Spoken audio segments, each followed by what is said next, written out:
All right, we're there in 1 Kings 9. Last week we went through 1 Kings 8. And if you remember, it was a long chapter, and that's when they basically, I guess, consecrate. What was the word that we came up? Consecrated? I forgot again. Dedicated, thank you. Dedication of the temple. It's at the top of my Bible. That's right. They dedicate the temple because it's completed, and there's all the sacrificing. Solomon's supplication, his kind of ask or prayer before the people was that basically if the people were to go astray, they would always come back and God would always be forgiving of them. Great prayer. You know, our God is faithful. Our God is long-suffering. Our God is merciful. Our God is forgiving, and we should be thankful for those things and pray for those things. And I think it was a big focus was letting people to return to Him when they go away, which has kind of always been God's attitude. It's the same way it is today, and we talked about the fact that, you know, if you go astray, you can always go back to God, but when you go astray, it can get very difficult. It's a personal issue that you're going to have getting back to God. That's why it's easier to just stay faithful and stay in church than say, hey, I'm just going to go out for a season, you know, and do something else. But rest assured, I'll get back to church and being faithful, because you know what? After 6 months or after a year, it's going to be very difficult to kind of change things and to get back. And then if you fall for the wrong reasons, to come back and be around the same people, and you're going to think, you know, you're going to think people are looking at you different, and all those things. It's hard. Like, God's always there, but sometimes people have issues actually coming back. Right, and it's not God's not the problem; it's the people. They're the problem. They go away, and then they have issues. And we had all these animals that are being sacrificed, and at the end, I think it was 120,000 sheep and 22,000 ox potentially over 14 days, but big offering over a 2-week period, and it's kind of dedicated and open, and now they're going to use it, and then we'll get into 1 Kings 9. It's a shorter chapter this week. Before I get into it, I'm going to pray. Heavenly Father, I just pray that you fill me with your Spirit and help me preach to the people here. In Jesus' name we pray. Amen. Verse number 1, it came to pass when Solomon had finished the building of the house of the Lord and the king's house and all Solomon's desire. And I guess one thing I'd point out is that it's Solomon's desire. You know, it's not like when he finished completing the work of the Lord, right? And we talked about this, that the temple isn't necessarily, it's not a bad thing. I think he overdid it. Personally, you go from the tabernacle, which is like badger skins and ram skins, to like this amazing, beautiful thing. But to me, you know, it's a little bit too much emphasis on the building. I mean, we even talk about this church. We don't want people coming here for the building, right? Like, if people go to a church because it's got a building, they're there for the wrong reason. Right. You want people to go serve God and go to a place to worship God because they want to go to serve God and worship God. And when you got to come through here, you know, you got to be committed, right? That's filter number 1, is being committed to Sure Foundation Baptist Church North. All the Solomon's, but again, it wasn't a bad thing. It's not a bad thing to do things like that and do something that you, in your heart, God was pleased with what he did because he saw that his heart, what it came from his heart, right? We talked about that, I think, last week. That the Lord appeared to Solomon the second time as he appeared unto him at Gibeon. And I'll just read it for you. 1 Kings 3:5. It says, in Gibeon the Lord appeared to Solomon in a dream by night, and God said, ask what I shall give thee. So he comes to him, he's going to speak to him. They're basically having like this dream conversation, which don't come to me and tell me that you had a dream conversation with the Lord. Okay? I'll be like, right, sure. Okay. I mean, technically, it's still the same God. I don't know if there's technically anything in the Bible that says that God would never do this again, because even he comes like Mary and he came to people, but please don't come to me and tell me that God spoke to you in a dream. All right? You just hold on to that, all right? And as long as I think Pastor Anderson had a really good point. He said, if God, like for all these Pentecostals, and they're always having this message from God and stuff, he said, if it's already in the Bible, he said, if it's not in the Bible, or I don't believe it, like it's going to contradict Bible or something, like I don't believe it. And if it's already in the Bible, it's unnecessary. I don't need it. It's like, so we have enough. So it's not necessarily bad that he's building the temple, but it says Solomon's desire. He wanted to do something that pleased God.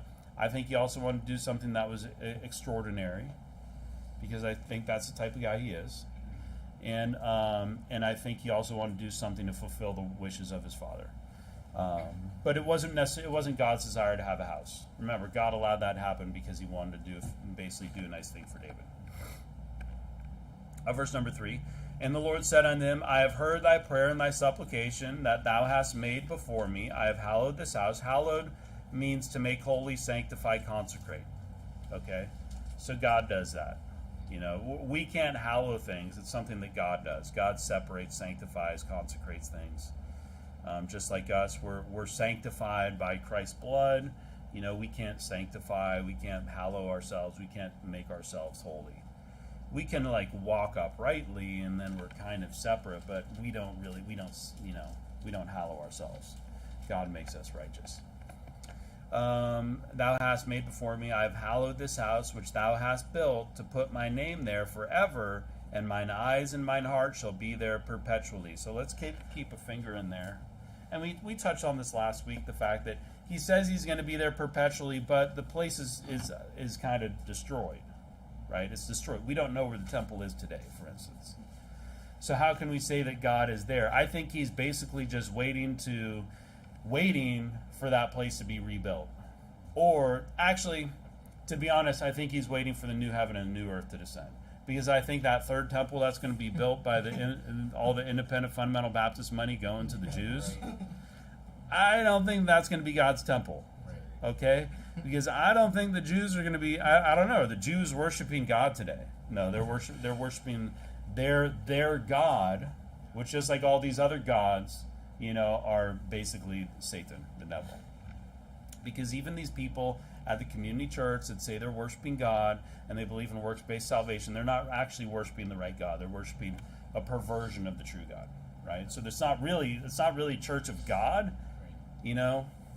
Technically, it isn't, because they're worshiping something else that's not biblical, right? But we kind of know that.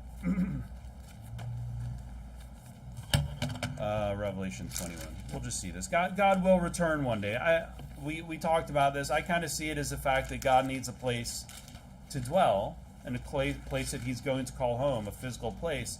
And at that point, you know, he decides that he says this is going to be the place. This is going to be the ground. Remember, it was a threshing floor. Nacon. What is it? Nachon. I probably spelled it a different way. His threshing floor. Remember when the angel of the Lord's going to come and David makes a sacrifice and he buys it, and that was basically going to be the site for the temple.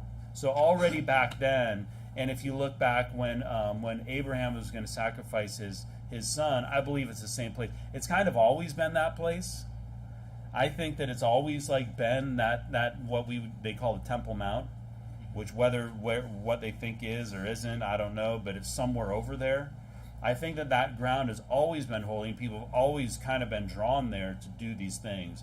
And I think that he's saying that this is my place. I will always be here, basically waiting. And he's basically waiting for the right man to come. And that right man is going to be essentially Jesus Christ, because it's not going to be the Antichrist, right? It's not going to be some IFB pastor setting up a church over there. It's going to be Christ is going to come and rule and reign from there. But we can see this in Revelation 21:1. I don't know if we've seen this recently.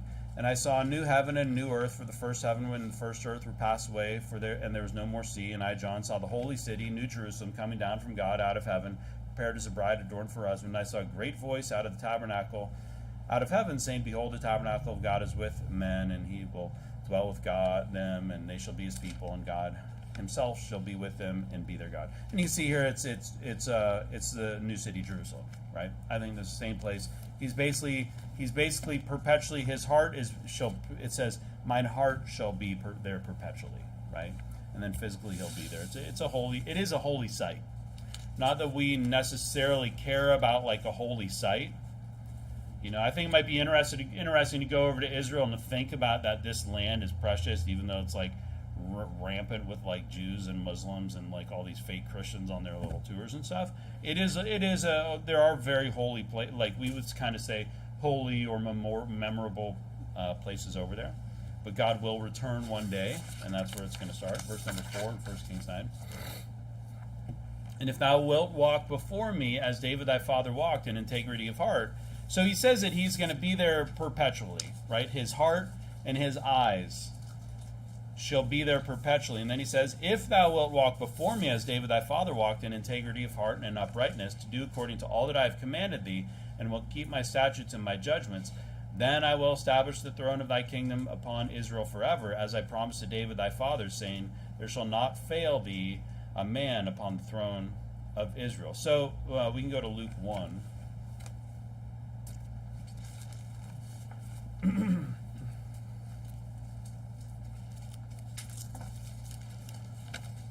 There's going to be a big gap in the kings there. Luke 1:30. I mean, there's no son of David ruling over there today. There's no king of Israel today, right? I mean, technically, physically, I would say that Christ is the king. But Luke, that's what we're going to look at here. Luke 1:30. And the angel said unto her, fear not, Mary, for thou hast found favor with God, and behold, thou shalt conceive in thy womb, and bring forth a son, shall call his name Jesus. He shall be great, and shall be called the Son of the Highest, and the Lord God shall give unto him the throne of his father David, and he shall reign over the house of Jacob forever, and of his kingdom there shall be no end. So here's the thing: is that Jesus Christ is of the line of David, right? He is the King of Kings. He's the Lord of Lords. He's going to be that king that's going to fulfill the throne of David. But there is a gap in there. Why? Because the man upon the throne depended on each king's walk. Okay, it depended on David's walk, and he did okay, even though he failed. And it depends on Solomon's walk and all these people behind him. It depends on their walk. So that ruler depended on how the king behaved. Okay. The temple might return there, might not, but I don't think it's going to be God's temple until the new temple comes. But really having the person there, the king, the physical king, depends on how they are. So Solomon kind of fails at the end, which we've kind of seen before when he's worshiping building these altars to the abominations and things like that, being following after his wife or his wives. So there's that first promise that's going to be perpetual, that he's going to look upon this place, his heart's going to be with this place. But there's that other, that the king, that depends on how you are, Solomon. You better walk the walk, okay? And maybe it'd be like if there's some kind of church, and the church is going to be here and God's going to be with this church and this church will survive, as long as there's like a godly man doing the work of God and serving God, then it will be here. But what do we expect in a church when, let's say, there's some false prophet behind the pulpit? We expect that church, if it was once a church of God, to just fall apart. And these days it's just going to kind of rebrand and it's going to turn into something else. And they're going to it'll just be like Sure Church. You know what I mean? Like they'll get rid of the Baptists and things like that. And it will kind of go on in perpetuity. But the candlestick has basically been removed by God but potentially if there came a man of God that was able to take that church over and actually lead it in the right way, potentially God would return to that place. So maybe that's kind of what it is in that way. But let's go to Romans 13. We do get I've never really heard it about like being easy believism and stuff like that. I do think that it's easy to believe. I do think that salvation is easy to obtain. It wasn't cheap, but we can have it for free. Christ paid a lot for us, but we don't have to do anything to be a Christian. Like you could be a dirtbag and be saved. You're still a dirtbag, but you're saved, right? But the thing is our walk is important. Our walk. I think sometimes we emphasize this a lot more than. Well, I can't say other churches, because a lot of times that's all they emphasize is like your relationship and stuff. But it is important in this church. I mean, we're here 3 times a week, generally, most of us, and we're soul winning each week, and we're doing all these things and being faithful and separating from the world. Romans 13:13 says, "Let us walk honestly, as in the day, not in rioting." And he goes, there's lots of verses that talk about us walking our walk, and you might joke, hey, how's your walk? But the reality is we all do have a walk with the Lord, and we're either walking with him or walking away from him. It's more like walking towards him or walking away from him. Sometimes we're just falling behind. But you know what I mean? And the reality is, if we perform our part, God's going to perform his part. So the same thing like with the throne here, with these conditional promises that God has with people. If you do this, then he will do that, right? A lot of people think that it's just going to be everything's automatic. Salvation's a sure thing, but like everything else, it depends. It depends on how you are. We don't want to be one of these churches where we're an evangelical church. You ever seen, what do they even mean when they're talking? What kind of church? You go, oh, it's evangelical. What does that even mean? You evangelize? Oh, no, we're just, to be honest, I actually don't know what they mean by saying they're evangelical. Because to me, evangelizing is like preaching the gospel, and they don't do it. But, it doesn't do anything to talk the talk, you got to walk the walk, if you know what I mean. It doesn't benefit God to just talk all high and mighty and holy and act like you're righteous, but then you're not. I mean, just walk, just do it. Just, do what you preach. 1 Kings 9:6. But if ye shall at all turn away from following me, ye or your children. So there's kind of like one verse there where it's like, yeah, if you do it, if you follow me, everything's going to be good. But then there's this big burden put on Solomon. If ye shall at all fall from following me, ye or your children, and will not keep my commandments and my statutes which I have set before you, but go and serve other gods and worship them, then will I cut off Israel out of the land which I have given them, and this house which I have hallowed for my name will I cast out of my sight, and Israel should be a proverb and a byword among all the people. Let's go to Deuteronomy 28.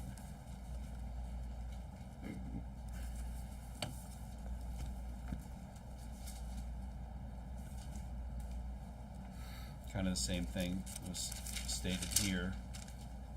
28:14. And thou shalt not go aside from any of the words which I command thee this day to the right hand or to the left, to go after other gods to serve them. But it shall come to pass, if thou wilt not hearken unto the voice of the Lord thy God, to observe to do all his commandments and his statutes which I command thee this day, that all these curses shall come upon thee and overtake thee. And then go down to verse number 37. And thou shalt become an astonishment, a proverb, and a byword. A proverb and a byword is just like a huge warning. An astonishment is like a shocking thing.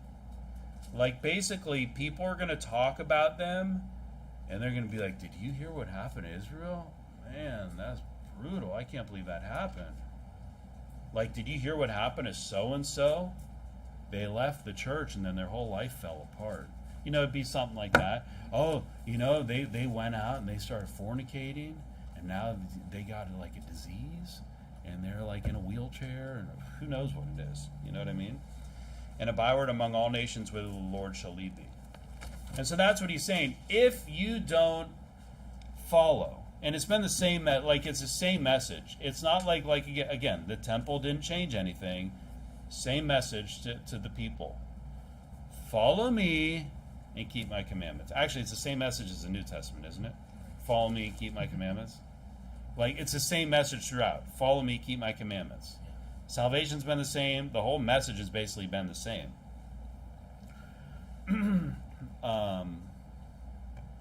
Go to Romans 2. And so the temple didn't really change anything. And that's what he's saying here, that if you don't follow me, all this is going to be destroyed. I appreciate, it's kind of like, yeah, this is nice, but if you don't, what's more important than building all this stuff is actually just serving God. What's more important than talking about anything or doing anything is that, the most important thing is just serving God and loving God and following his commandments. That's the number one thing that we need to focus on. Doesn't matter how much money we have, or what kind of car we drive, or our friends, or any of that stuff. The most important thing, or your job, or whatever it is, it's just, are you following the commandments of God? Are you following him? And that's something that it's been the same message throughout, and that's something we need to keep in mind. When we get kind of bogged down with all the stuff that's going on in this world, in the big picture, the only thing that really matters is if we're basically walking after God. Okay? So whatever decision you're doing, wherever you're gonna go, whatever you're gonna do, you just make sure that that's priority number one. Walking after God, walking with God. And I also thought about this today, like this is saying that basically all Israel is going to be a byword and a proverb, and it's all going to be destroyed, right? Well, what happened? Aren't the Jews kind of a byword and a proverb today? I mean, there's going to be a lot of people and organizations that are going to try to talk about them. Haven't they been kicked out of like every single country in the world? Like for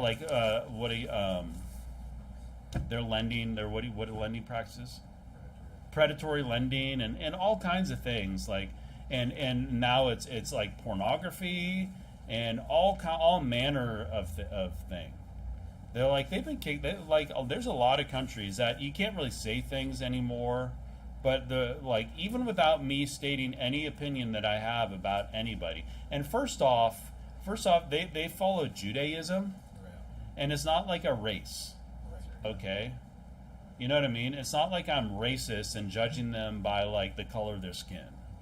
I don't care what color their skin is if their hair is red.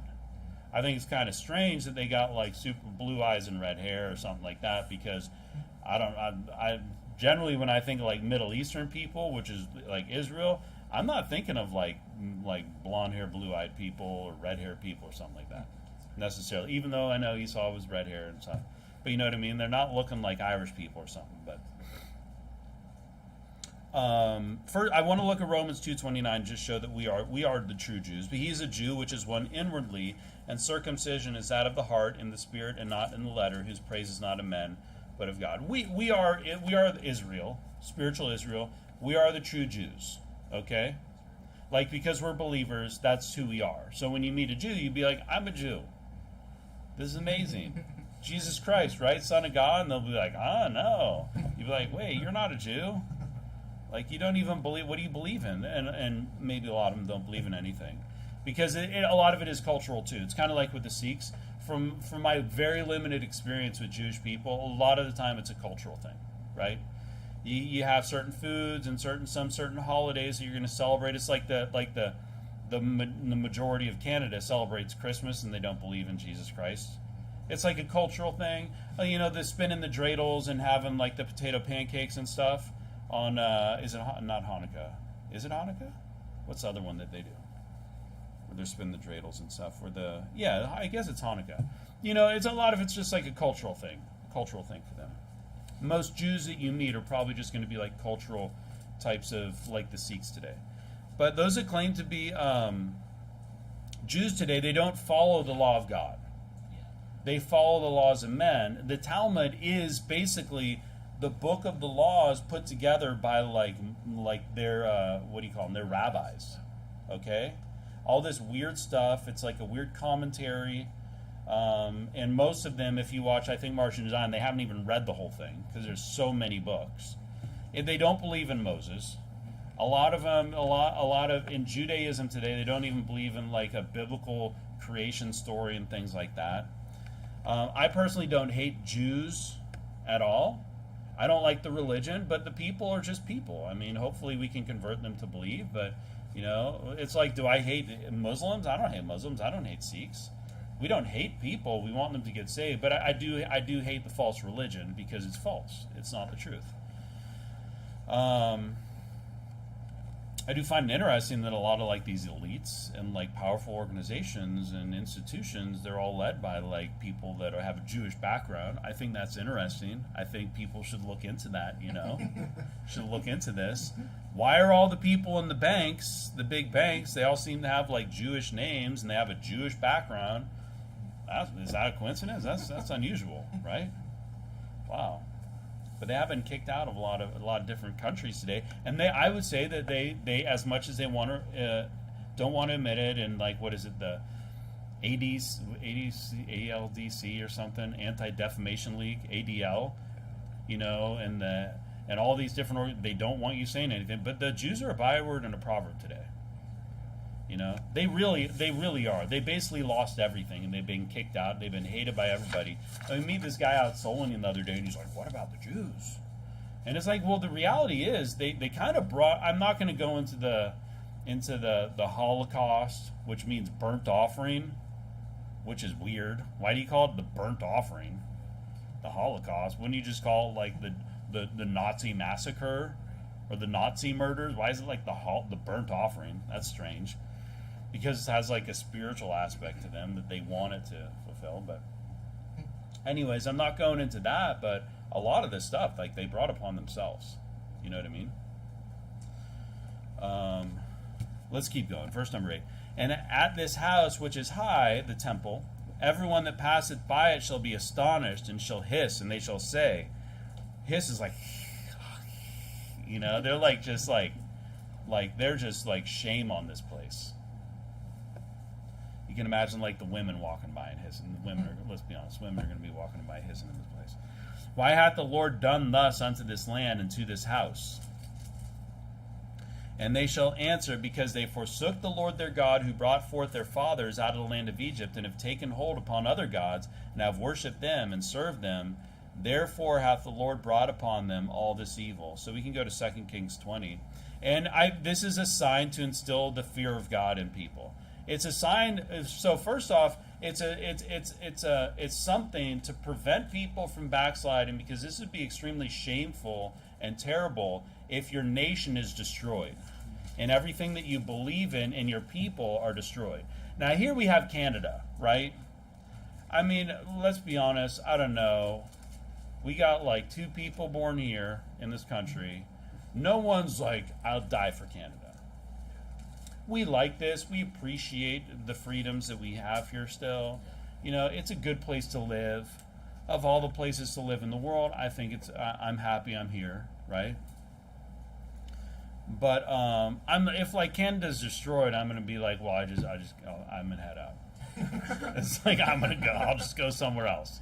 You know what I mean? I think most of us would be, but we wouldn't just be like, it wouldn't be like our people and our culture just being destroyed. Like, that would be a terrible thing. Like, you guys, you have kind of a country that you could look back on, right? And if it's just destroyed, you'd be like, that's a terrible thing. Like, like, there's heritage there, there's culture there, like, that's a terrible thing. When you see like there's some good things about culture. When you see it destroyed, that's a terrible thing.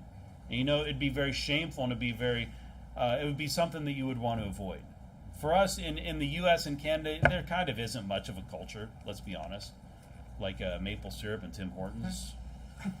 I mean, let's be honest, right? Like, it's like in the U.S.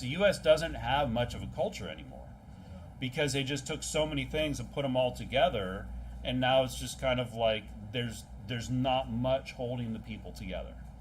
But back then, it was a lot different. Like, people had nations and things like that.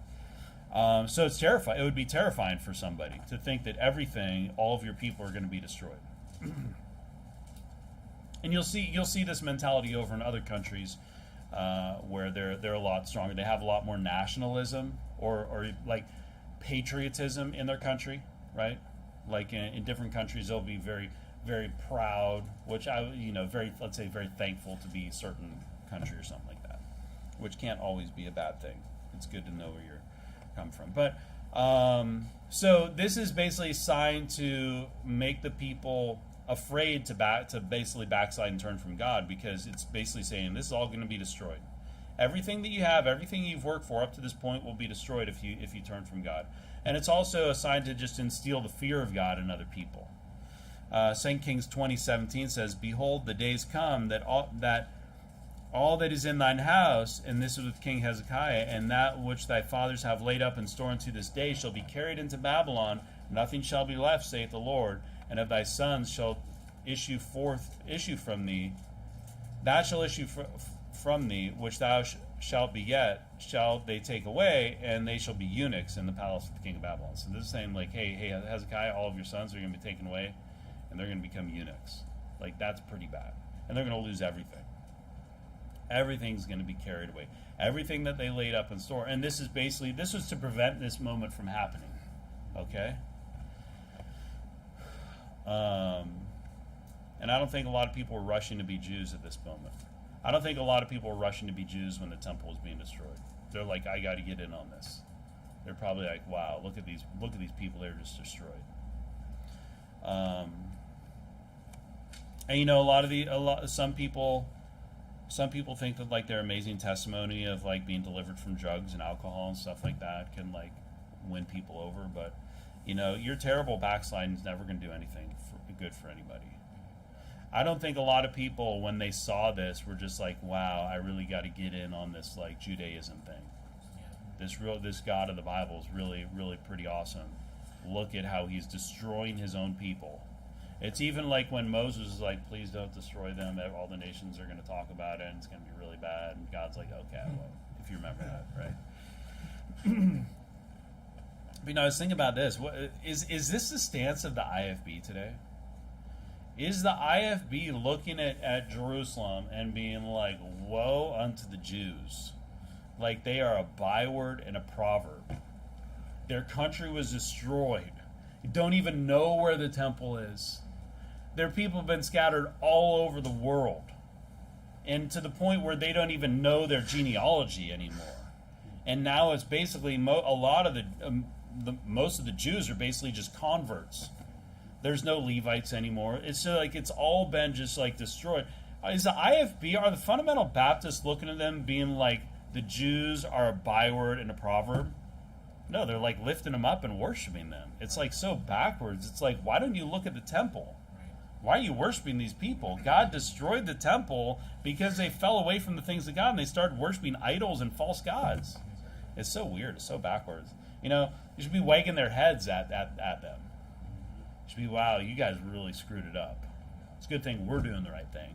You should get on board with us, okay? You should start actually serving God because you've been worshiping your false gods for long enough. Go back to the God of the Old Testament, same as the New Testament. Yeah, Jerusalem's basically overrun with like Muslims and Christians at this point, right? Yeah, there's some Jews over there, but they don't believe the Bible. We know this, we've seen this. They don't believe the Bible. Okay, they don't believe in the Torah and things like that. If anything, they're going to believe in the Talmud and the Kabbalah and things like that. And the Kabbalah is like sorcery, witchcraft, New Ageism, things like that. Like these, I forget what it was, but it was someone he was talking about, like Aleister Crowley and the secret societies. Aleister Crowley's like the wickedest man alive. He's like some pervert from a like literal like he was called the wickedest man alive or most evil man alive or something over in Scotland near like Loch Ness or I don't know. He's like a secret society guy. Like these people, the thing that underlies like their religion is the same as the one that underlies the Kabbalah, which is like this weird mystical Judaism type thing, which I presume that not all Jews would adhere to, but I think that's where like the red string around like the celebrities come from. That's what Madonna got into, and look at her today. Seen pictures of her? Yeah, no thanks. She's a byword and a proverb. Okay. Verse number 10, it came to pass at the end of 20 years when Solomon had built the two houses, the house of the Lord and the king's house. Now Hiram the king of Tyre had furnished Solomon with cedar trees and fir trees and with gold according to all his desire. And then King Solomon gave Hiram 20 cities in the land of Galilee. And you'd be like, sweet. Thanks, man. 20 cities. And Hiram came out from Tyre to see the cities which Solomon had given him, and they pleased him not. He's like, these places, this sucks. And he said, what cities are these which thou hast given me, my brother? And he called them the land of Kabul unto this day, which like I think modern day it's like there's a city in Afghanistan called Kabul, but this is he calls it this, but this is Galilee. Okay, that's like where Jesus came from. All right. And Hiram sent to the king 60 talents of gold. I think that he probably sent that gold before, and that's just saying this is how much he sent. But basically, after all this, I think that Solomon is kind of gifting him these things. He's giving him these cities. It's kind of, to be honest, it's kind of a hard thing here to understand, because on the one hand you have the fact that maybe Hiram is just kind of ungrateful, right? Maybe he just wants something else. Maybe he doesn't want cities. Maybe I don't think he wants gold because he's actually giving the gold. Maybe he wants food. Maybe it's not suitable for him, but it's 20 cities, right?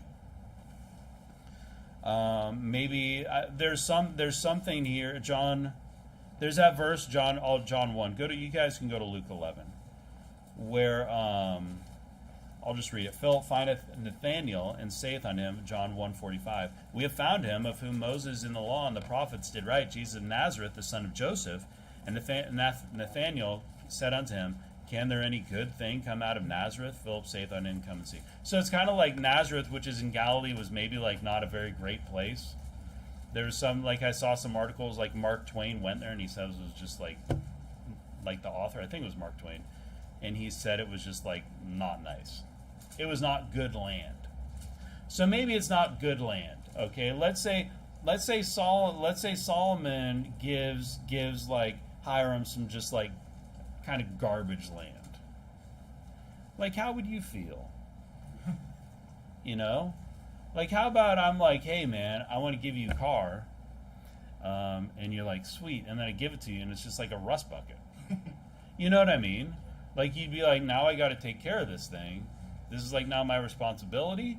I could actually live without these things. Maybe that's what it is. So maybe Hiram's ungrateful. Maybe Solomon is just gave him something that isn't nice for Hiram. Okay? Maybe it's not a nice gift. Maybe Solomon, who's supposed to be giving these things to his friend, is giving him things that he doesn't want or that are more trouble than they're any good or things like that. Which would make me think that maybe Solomon's a little selfish and self-centered. He's like, I want to give him something, but not the nice parts. Let's let him have the bad parts. You know what I mean? Kabul apparently means not good or good for nothing. That's what they kind of translated. So when he's like, he like names it like Garbage City. You know, he's like, wow, what the heck, man? Okay, this is now Garbage Town. You know, it's like, hey, I'm going to give you a street. I'm going to name a portion of the street after you, Brother Cleo. It's downtown. It's East Hastings, right near Main Street. And you're going to go down there and you'd be like, I have to sweep this place? You know, when you're like, you adopt a street? Like, you know, I think that's kind of what it is. I'm not really sure. It's kind of unusual.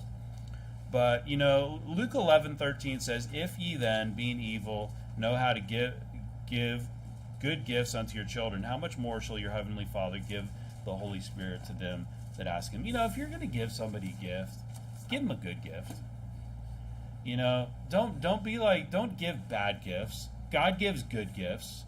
Sometimes it's better, honestly, to not give a gift than to give a bad gift. You can ask my wife. So some things that I bought her that she'd probably just appreciate that, you know, if I just never gave them to her. That's why I don't buy her gifts really anymore.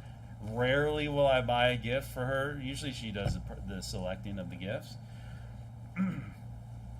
But, you know, you should buy things that people want. If you're going to do something nice for somebody, you know, give them something that they want.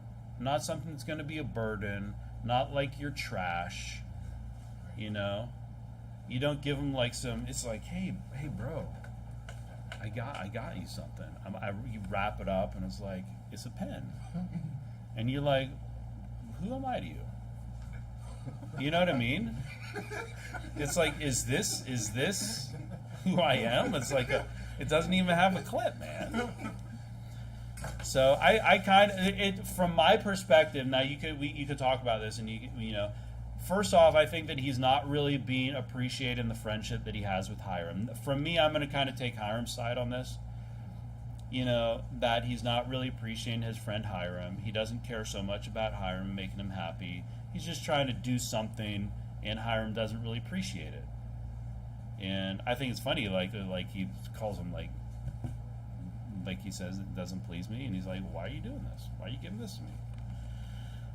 And I think it kind of reflects on Solomon's friendship from his perspective, from his side with Solomon.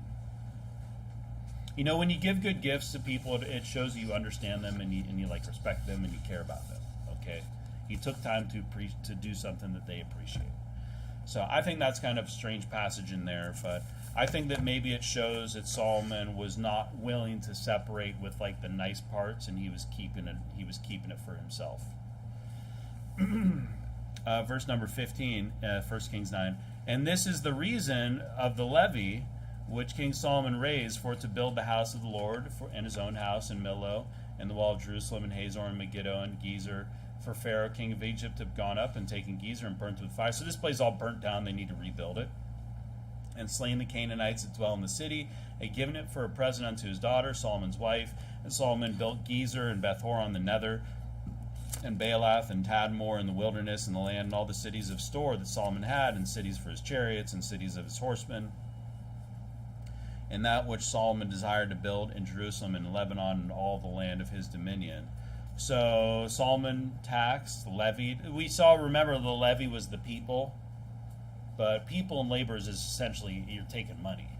Because if you're making them work for you, it's kind of like you're taking away from the economy. 1 Kings 5:13, it said, and King Solomon raised a levy out of all Israel, and the levy was 30,000 men. Maybe there was some money going along with this. But, it seems that instead of spending all the money and effort on his own house and the temple, he probably could have prioritized rebuilding these cities for his people. Right? I think, personally. Obviously, I wasn't there. I think there was a lot of other work and a lot of other places that he could have used all that labor and all those materials to rebuild all those places first so that the people had their homes and their cities rebuilt before he spent all this money on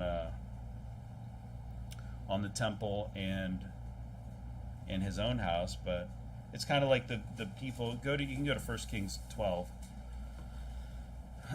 But the people kind of suffer and bear the burden of all that, right? That's just kind of how the government is. They're going to have some. We were driving around out near Golden Ears yesterday, and if you've been out there, it's just kind of like houses, and they're doing a lot of development. But they put in like this giant roundabout, and I'm like, why is this out? Why is the government spending this money out here? It's like, why are my taxes being used for this like crazy roundabout in like the middle of nowhere? When they do things like this, it's like they take your money, and it's like why don't we have like a basketball court at MRSS? We don't need like all these lanes everywhere and all these stupid things everywhere. You can do very simple things that make a lot more sense to people. So they kind of just take your money. The government just kind of takes your money and uses it for what they want. And then there's all these other things that would really benefit people, and they don't use it for that. Imagine how much more stable the country would have been if Solomon wasn't so concerned with building the house of the Lord or spending so much on it. It was a big step from the skins. The ram skins, right? A big step from the ram skins to spending 7 years on the stone and the cedar and the gold and all these things. That's a big step. There could have been like something else. Didn't have to be that big. If he'd just maybe stuck with like they had something before. Like David had a house. David had a house. Like he wasn't living in like sleeping on the ground before. Like he was living in something. Obviously, there's already some established buildings and things like that. Like he could have stuck with that and spent it instead of spending 20 years on all this. That's kind of what I think. 1 Kings 12:4. Thy father made our yoke grievous. Now therefore make thou the grievous service of thy father, and his heavy yoke which he put upon us lighter, and we will serve thee. And they're talking to Rehoboam, Solomon's son, and they're saying, your dad living under your dad's rule was very difficult. It was tough. We didn't have much. We had to work our butts off. And you know what? Maybe if he hadn't spent so much on the temple and all the time and the effort on the temple and his own house, life could have been a little bit easier for the rest of the people. I think so. But in this section here, he's basically, it seems to me, establishing his borders, rebuilding cities, which is good. I mean, the people need a place to live. Pharaoh burnt one of them down, so they got to rebuild it. Verse number 20, and all the people that were left of the Amorites, Hittites, Perizzites, Hivites, and Jebusites, which were not of the children of Jerusalem. So these are like foreigners. Their children that were left after them in the land, whom the children of Israel also were not able utterly to destroy. Upon those did Solomon levy a tribute of bondservice unto this day. So he's basically making them servants. Okay? It's kind of like a type of slavery. It's like bond servitude. So they owe a debt. And basically their debt is life, it seems. So you remember the people that joined? I think it was Joshua. No, it wasn't. Who was it?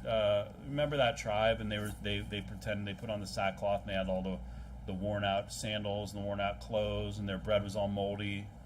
And then they joined up, and they were basically hewers of wood, and what is it, like they carried water, they gathered water and wood, and that was like their job. And then Saul killed them all, or he went out to try to kill them, and that's why God was really mad at him.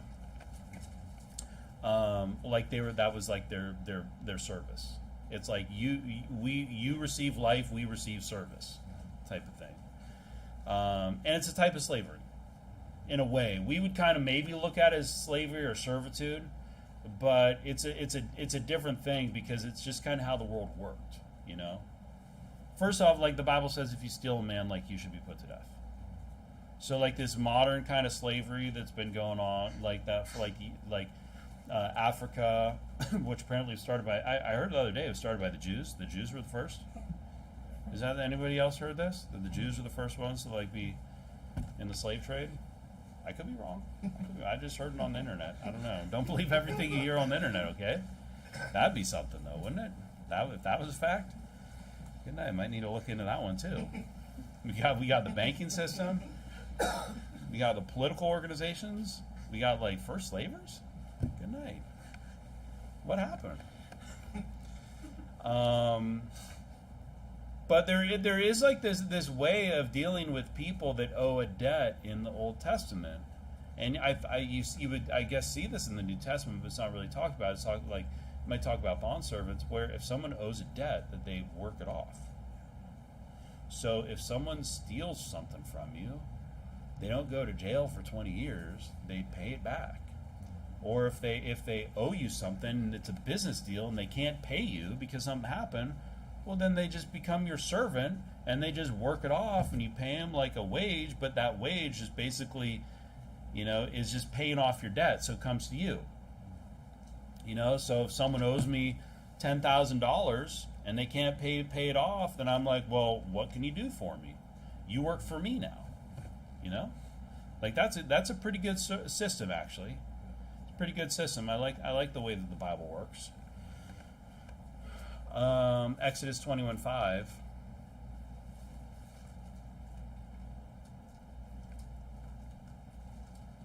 And Luke 17 talks about having servants and whatever. It's kind of workers, but so he's basically turning them in. It's a life of service, but they have to serve, but it's because they get life. They're kind of spared. Okay, that's how it worked. Now they could have just been put to death and not had to serve, but it's just the way it is, Exodus 21:5, and if the servant shall plainly say, I love my master, my wife, and my children, I will not go out free, then his master shall bring him unto the judges. He shall also bring him to the door or unto the doorpost, and his master shall bore his ear through with and all, and he shall serve him forever. And I mean, this is how it should work when you have servants, when you have people working like a bondservant. It should actually be a good relationship. You're not abusive. You're not taking advantage of them. It's not like I'm sure in the South there were some slaves that loved their masters. Okay, don't get me wrong. There's always been servants and slaves and people like this that actually, like if you look at Joseph, like he had an excellent relationship with his masters. You know what I mean? Like it's possible. But then you get wicked people who are doing wicked things that should be dealt with separately, and those guys should probably be put to death for other reasons, right? For the beatings and the murders and the rapes and things. Even though it does say if like you poke out your servant's eye, it's all good. It's your property. It's something like that. You bust his teeth out. It's like it's your property. You can do what you want. Like, okay, I'm not going to go into that. But you can't kill him, right? You shouldn't be killing him. But it says here the goal is that it's a good relationship, that they love and they will actually are willing to stay and serve. Okay? It's like an employee for life, essentially. Like if you think of like Abraham, he had a huge group of people, and they're his servants, but it's like it's a business. He's running a business, right? And so it's like they're working for him for life, but it's like a whole family thing. But I do want to make a point that like all this colonization stuff, they're talking about colonizers and all this stuff. and it's all like we gotta. You ever heard about this? I saw something. Douglas College, is it Douglas College? That place should burn to the ground. They are so woke. Good night. It is the most woke place I've ever seen. They're like, I am doing something in some stupid I'm decolonizing healthcare. But it wasn't even healthcare. It was like something else. It's like decolonizing. So you're getting rid of like modern technology? What does that even mean? You know, but here's the thing: colonization is from the beginning of time. There's always been cultures and nations taking over other nations, and like, who does it go back to? Who does Canada belong to? The natives. Which natives? I'm sure there were some native populations that were completely put to death. So if the ones that they originally had it, the peaceful ones that didn't even know what a weapon was, you know, and they were murdered, so it goes to them, and they don't exist. Like, that's how it works. Like, there's always been fighting and wars and nations conquering other nations and people establishing new governments and doing all this. Like, this whole idea that they have. Like, I understand we don't want wars and we don't want colonizing. We don't want China to take over Taiwan. And hey, I don't want the U.S. to start going to other countries either. Why don't you mind your own business, America? You know, you say one thing and then you do another. We don't want that because we want peace. But like countries have been conquering and attacking other countries throughout all history. Like the whole like 1st, 2nd Samuel, it's all about like fights between nations, right? Like the Promised Land was not Israel's until they conquered it. It's like, it's your Promised Land, so but why don't you give it back to the people that had it before? Oh, because you took it. Yeah, so it's yours now. I don't know. This whole colonization and colonialism and stuff like that, it's always been like that. You really want to go back to an America before like European settlers came there? You don't like electricity, you don't like modern plumbing, like that, because that culture, that system eventually brought those things here. Anyways, I think it's just like this foolish thing. People always these days, these woke people are always just looking for something to hold on to. All people are settlers, therefore no one can claim anything. We're all settlers. It doesn't matter how long you live somewhere, there's probably someone there before, or there's nothing there. So we can't even go back to that. We can't even go back to like the first settlers. It doesn't even make sense. And there's so much fighting and murder before the white people got here. You know what I mean? Like all over. That's like what they would do. They would like fight and they would go and kill and take over and steal people and being the first to claim does not mean you have forever rights to it. Right? It's not like China takes over America and then like in 30 years it'll be like, this is my land. You need to give it back to me because I'm American. It's like, it's China's now. You know what I mean? It's just like a stupid thing. 22, but of the children of Israel did Solomon make no bondmen, for they were men of war, and his servants, and his princes, and his captains, and his rulers of his chariots, and his horsemen. These were the chief of the officers that were over Solomon's work, 550, which bear rule over the people that wrought in the work. But Pharaoh's daughter came up out of the city of David unto her house, which Solomon had built for her. Then did he build Millo. So Millo comes up. It's kind of like, what's Millo? I looked at this website, the civilengineer.org. It describes Millo. Solomon built the rampart called Millo, which was a fortification that apparently existed when Jerusalem was inhabited by the Jebusites. 2 Chronicles 32, 4-5 says, and he strengthened himself, built up all the wall that was broken, raised it up to the... Now, I don't know actually what verse they're reading because I wasn't going to read that. The towers, and built another wall outside. Also he repaired the Millo in the city of David and made weapons. The Millo already existed when David conquered Jerusalem. He extended to the right and left, thus completing the defense of the city. It was rebuilt by Solomon and repaired by Hezekiah. It was probably, this is some guy in 1907. It was probably a wall of earth faced with stones, such as the excavations have disclosed in the city of Gezer of the same period. Such a rampart constructed by filling in earth between two walls of stone could be approximately described as a millo or filling. Could also easily be enlarged by later monarchs The wall at Gezer has been strengthened by having a new face and a new filling inserted between it and the old one. So it's basically like some protective. He's basically building up his defenses. So it sounds like it's 2 walls with a bunch of dirt inside, and makes it very strong. Okay. So he's rebuilding the cities. He's rebuilding his defenses. And 3 times a year did Solomon offer burnt offerings and peace offerings upon the altar, which he built unto the Lord, and he burned incense upon the altar that was before the Lord. So he finished the house. And King Solomon made a navy of ships as in Geber, which is beside Eloth, on the shore of the Red Sea, in the land of Edom. And Hiram sent in the navy his servants, shipmen that had knowledge of the sea, with the servants of Solomon, and they came to Ophir. Ophir is very famous for gold, and fetched from thence gold 420 talents, and brought it to King Solomon. So he's basically establishing his borders, building up his infrastructure, getting stronger, his defenses. He's got all of his chariots, he's got cities, and he's building up like his navy with the help of Hiram. And I think probably also for increasing his trade, because the city of Tyre is like a port city. Isaiah 23:8 says, "Who hath taken this counsel against Tyre, the crowning city, whose merchants are princes, whose traffickers are the honorable of the earth." And traffickers, if you think of like drug trafficking, it means like transportation and shipping and stuff, like they're moving goods. That's what it means. So that's kind of what he's doing here. He's basically establishing his strengthening his nation.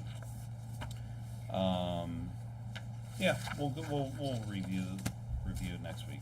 With that, let's wrap it up. Heavenly Father, I thank you for this day, and I just thank you for opportunity I have to preach to the people here. Just pray that you'd bless any fellow